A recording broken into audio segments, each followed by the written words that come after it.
I just started the video.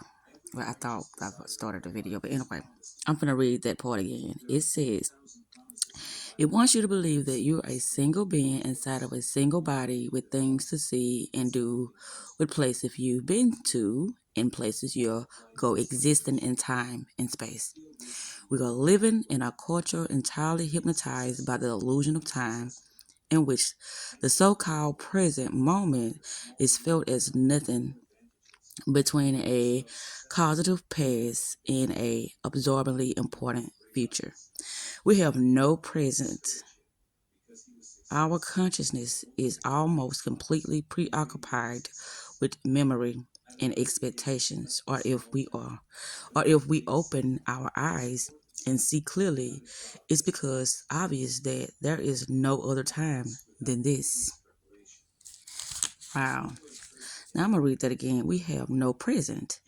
Our consciousness is always completely preoccupied with memory and expectations. Or if we open our eyes and see clearly, it's because obvious that there is no other time than this, the now. And that the past and the future are abstractions without any concrete reality. There is a whole other world that exists for you to experience. The concept of the past, the future, are concepts which you can never physically interact with, places you can't experience firsthand without the reference points of your current positions, or without your current position. They simply don't exist. Tomorrow never comes. You'll always and only ever exist in this moment. Only in this moment only. Yeah. In eternal consciousness, focus in a cycle of vessels. To bring your whole awareness into this present moment, simply breathe and breathe out. Simply breathe in and breathe out. You are here now.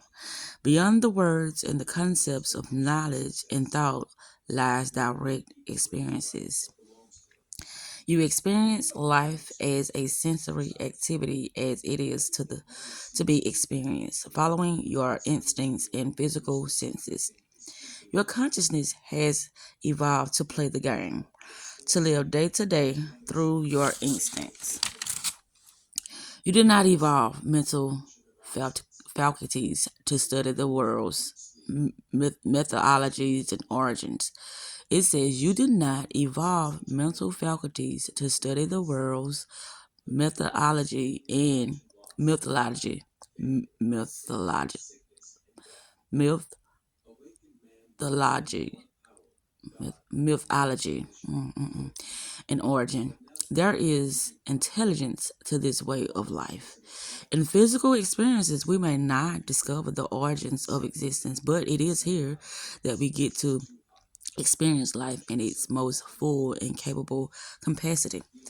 And within the realms of sensory experience springs a different kind of knowledge, the purest sense of life itself, very still yet still alert at the same time. Whatever response is needed then arises out of that state of consciousness. The reason why some people love to engage in dangerous activities such as mountain climbing, car racing, and so on, although they may not be aware of it, is that it forces them into the now. It makes them focus better. That intensely alive state that is free of time, free of problems, free of thinking, free of the burdens of the personality, slipping away from the present moment, even if for a second may mean death. Slipping away from the present moment, even if for a second may mean death. Yeah, doing those dangerous things, and then you get distracted, and it's like, oh, you fall, or you have a car wreck or something like that. Unfortunately, they come to depend on a particular activity to be in that state. But you don't need to climb a mountain. You can enter that state now. Playing the game that has been presented to play isn't that what we came here for. Playing the game that has been presented to play isn't that what we came here for. Absolutely not. Through living in the conscious moment, thoughtless of past and present, we may not learn the origins of life, yet we learn how to better play the game. And it is learning to play the game, not a more worthy pursuit. It says, end is learning to play the game, not a more worthy pursuit than searching for. It says, not a more worthy pursuit than searching for the game origins, the game secrets.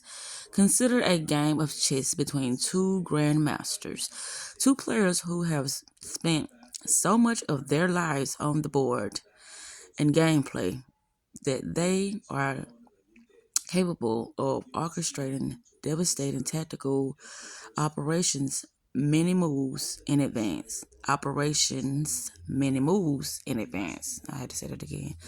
Wielding vast mental powers and creativity far exceeding the average player's mental capabilities. What a joy it is to watch the game unfold. Much like a work of art, to witness the pinnacle of a human's mental capabilities inspire deep reverence. To master your craft, where two players are exerting their mental faculties, discussing and debating the historical origins of the game of chess itself, whilst playing their moves on the board. The art of the game takes a backseat to deep philosophical discussions on the meaning of chess and why we play it. The player's thoughts absorbed in the history and mythologies of the pieces, and much less attention afforded to the actual game at hand. But the game itself lacks richness, lacks depth of strategy, or any other displays of mental prowess that make the game worth playing. The game itself was boring to watch. Although there is no correct answer here, we should assess what's important in how we wish to live.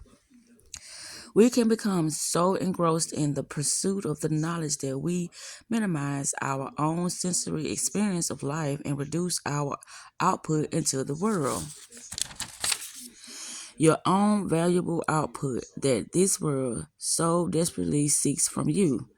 Just play the game and enjoy it as it was intended to be played. The truth is neither Matrix nor video game. It said the truth is neither Matrix nor video game. It is what you believe it is to be. Believe what you want. In fact, what you choose to believe will matter most. Your response to the thought of what lies past the skies is more important than what lies past the skies, far beyond any objective answer of whether anything lies beyond the skies or not. In fact, it is questionable whether an objective answer even exists.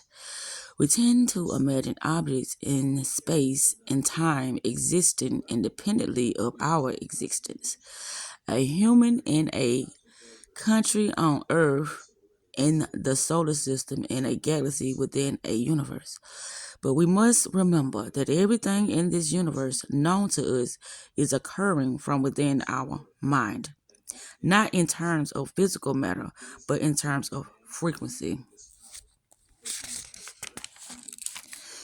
That's the end. And where is the source of this stimuli coming from?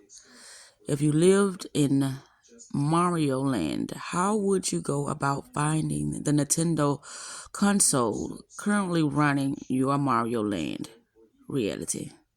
You wouldn't. You couldn't. You can only move back, forward, up, down, or jump. Your movements are limited to the limited dimensional movements of the Mario verse. You are in Mario Land to play Mario, but Mario is only an extension of the player playing him. In the same way, you are perhaps only an extension of the player playing you. Mario is obviously to the controller No, Mario is oblivious to the controller. The player dictating his every movement. Mario has become the embodiment of that player in the Mario verse. Much as you are an extension of your greater self that exists outside of this realm.